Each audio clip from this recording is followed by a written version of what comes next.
Guys, the first thing we're gonna cook tonight is mac and cheese, and I'm going to make it in about 5-6 minutes. Very, very easy to make, and I'm gonna show you guys how.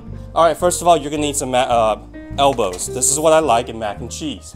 Again, just like the pasta from yesterday, I soak them in water, cold water, tap water, for about 3 hours. Usually when you cook mac and cheese, you boil a pot of water, you dump the pasta in there, 4, 5, 6 minutes, depending on what you're cooking, rinse it, blah, blah, blah.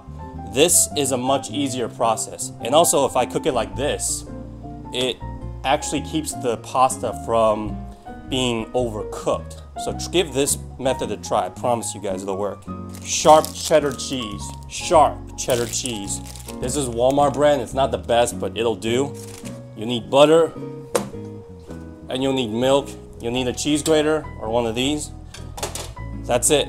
I've seen so many mac and cheese recipes where people put like half a block of cheese in there. To me, that is just way too much. You might as well just eat cheese with a side of pasta. So this is the star of the show, the pasta. Some of you might ask me, well, can I just use those, the pre-shredded, like the cheese that I already shredded? Don't buy those because one, they contain a lot of starch. It's better to grate your own cheese. And most importantly for me right now is that this is actually cheaper than buying a bag of pre-shredded cheese. I save about 3 cents per ounce. And of course, how much cheese you want in there is really up to you. Just grate them like this. It's not a big job. And there you go. That's it. That's the amount of cheese I'm gonna need. It may look like a lot, but it's not that bad. With a block of cheese, you can grate at least 10 to 15 portions of it.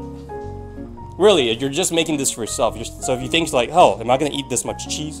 Well, that's really up to you. If you want to put more, put less, put less. That's it. Anyways, all right, turn on your stove, medium heat. And then you put in 1 block of butter. So I'm gonna use 1 tablespoon. Just melt the butter. Doesn't have to be super high heat. I should have worn a hat. You don't want to. This is why a restaurant makes you wear a headgear, so your hair doesn't fall into the food. But I'm too lazy today. All right. See, the butter is melting, and once it's melted, just add milk. Doesn't even need to brown. Just add the milk.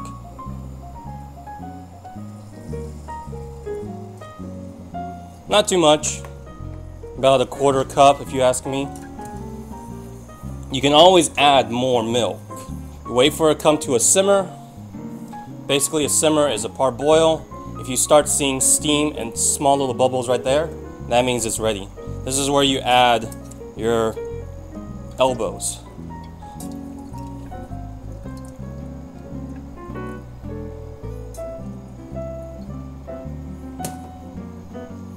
That's it. Maybe I should not use a chopstick for this, but it's fine. You know what? Yeah, probably should use this. I'm gonna use a spatula. And now all you have to do, you just cook it out. See, it looks kind of disgusting because it's kind of like, it looks a bit like cereal with raw pasta. Once the pasta starts cooking, it'll release its own starch. The starch is going to thicken up the milk, and the milk is also going to evaporate more as you're cooking it. The reason you don't want to put it on high heat is because you're cooking with milk. Milk, if you put it on too high of a heat, you'll burn the milk. Just keep stirring. As you can see, it's starting to thicken up. Like I said, you don't want too much milk. If you have to put too much milk in there, then this is going to take a long time for you to evaporate. And this right now, this pasta is 100% cooked. That's it. Now I'm gonna I will be shutting the stove off because there's enough heat in here. And then finally, that's it. And then now you just add your cheese. Don't need to cook it, just take it off the stove if you need to.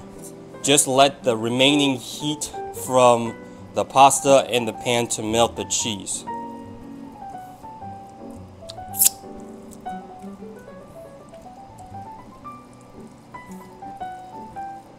Very simple.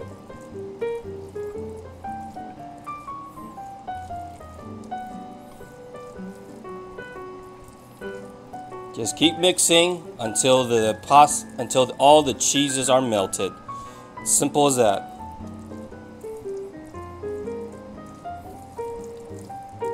As you can see, it's got that gooey texture. Smells good. It smells really good. Granted, it's just pasta and cheese. I don't know why so many Americans are so obsessed with this. It's so bloody easy to make. Just keep mixing, keep mixing. Let the heat of the pan do the work. And there you go. That's it. And then finally, you want to taste it. Yep. Really cheesy. No more salt, no nothing. Less than 5 minutes to cook. It's got texture, but not heavy. And that's what you want in a good mac and cheese. This meal is less than $1. So I hope you guys, if you like mac and cheese, give this a try. I promise you, it's so easy to make. The only thing that you don't, the hard part is not to overcook the pasta. And with this secret technique that I've showed you guys, which is soaking it in water for at least 3 to 4 hours, even overnight, the day before, put it in the fridge. You guys will never have to worry about overcooking your pasta ever again. All right? And when I taste it, I can feel each elbow. It's not overcooked. And the sauce, it's smooth too.